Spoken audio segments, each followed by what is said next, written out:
Hi everyone! Currently, it's official, no? It's 1 o'clock na gyud. So, na-achieve gyud na to ang atong 72 hours of fasting. So, and then continue watching. So, ipakita na ko sa inyo how I break my 3 days no eating challenge. So, or 3 days fasting. Okay? Naka-wet fasting kami during 3 days. So, walang food, just water, black coffee, green tea, salt and water, salt and coffee, tapos electrolytes and electrolytes. So ipakita na ko sa inyo karon kung unsaon nako pag-break ang akong fast slowly. So magluto ta, and then actually extend na gid ang akong fasting, no, kay it's already 1:40 in the afternoon. So sabay ko ninyo magluto ta, akong ipakita sa inyo unsa akong giluto o unsa akong kaunon. Okay? This is how you will break your fast.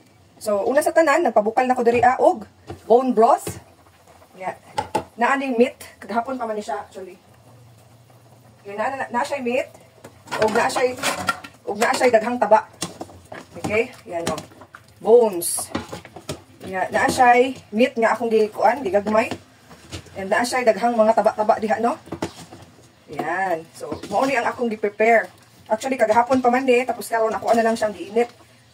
Yan. And then, butangan na ko siya og Bombay. Yan. Butangan na to Bombay. Yan. Okay, wala pa man na timpla higod. So, atong timplahan karon, no? Yan, butangan na itong kamatis.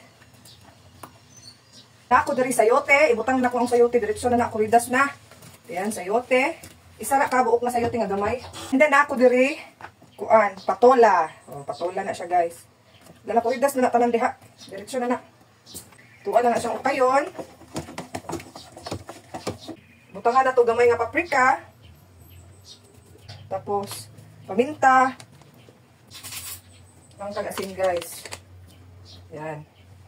Unya, hulatan lang na to siya maluto ang mga gulay. Takloban sa day na to, guys, no? So, guys, bukan na guys siya, no? Abrihan na to. Kaya, magbutang taog itlog. Yan. Isa or duha ka itlog. Yan. Tapos, ato na siyang i-mix. So, ni ang ginatawag na egg drop in the soup. So, egg drop soup ang tawag. Lutuon pag ako nagtaman ka ng, I make sure na lata-lata gamay ang sayote o mga veggies na to. So, it would take around siguro mga 30 minutes more. Yan. So, ato aning takloban o balik. Tanaawa na ang soup diha.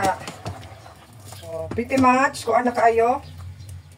Soft na kayo ang ato gulay. Ayan. Kalami. Itong tilawan. Kalami ako eh. Yan. Kalami oh. Bone broth. Yan. Sabaw. Yan. So mga pipod sa ninyo. Ayan. Butangan na ito o butter. Butang po tag MCT oil. 1 spoon taba ng baboy. Duhaon na lang dain ako. Ayan.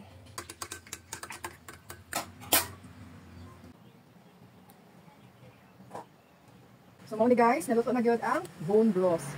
So bone broth ni siya nga naay egg, and then naasay naasad ni patola and sayote. So giluto gid ako siya taman. Mao ni ang akong inumon. Kalami. Pero kung humukas akuan. Humukayo ang sayote. Yan o.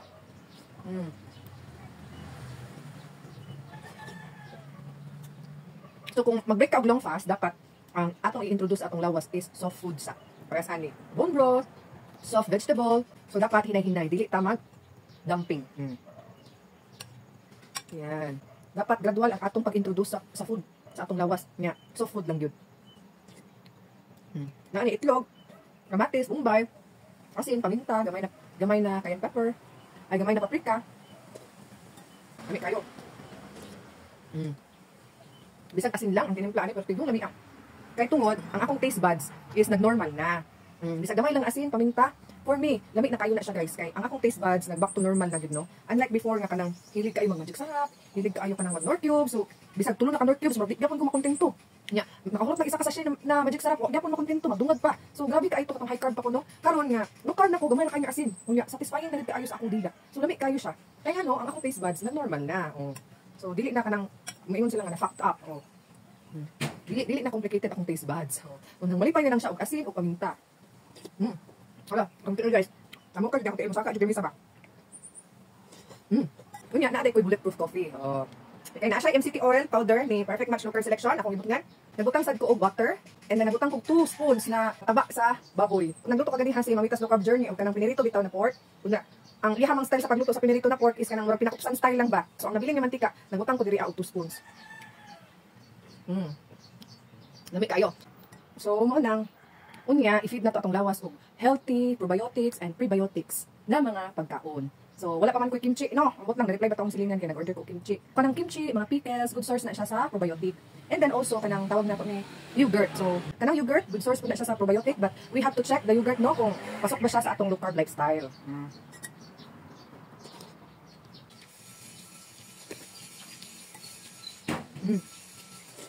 As in guys, lamig kayo akong sabaw. Gahapon pa rin ako dito kuluan. Kaya nagtinamad ko, nangauna sila Dr. Percy, ako wak ko ka-apil sa Zoom. Unya, lampas na siguro mga 1:40 bago ko na nag-prepare unya karon. Unsa na oras sa karon? Alas 2 na. So yan.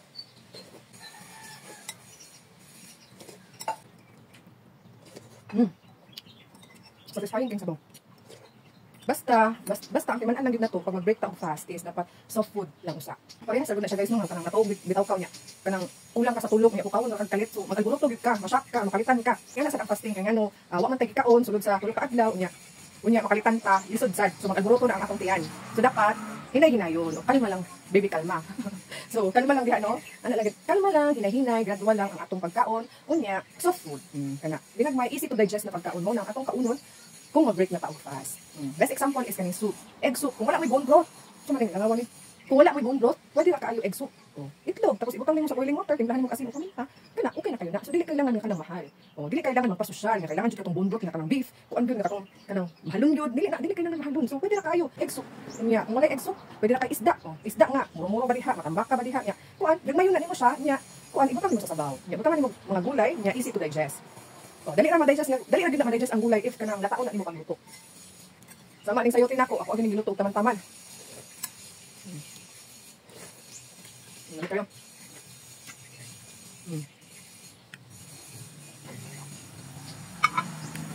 Ay, lamig jud ay. Sige na ko bye-bye, lamig jud.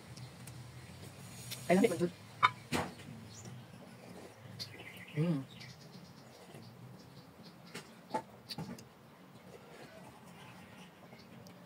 Dagan ta og sabaw dito ah.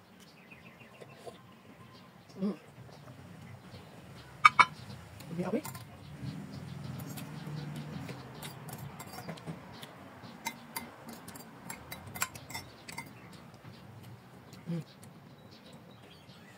Hurot lagi. Unya, tulakan dayon na to og bulletproof coffee. Nasa ang lami ah. Ganan kay ko bulletproof coffee kay lasa kay isang tanan. Anong malinamnam kayo siya guys, creamy kayo ang bulletproof coffee.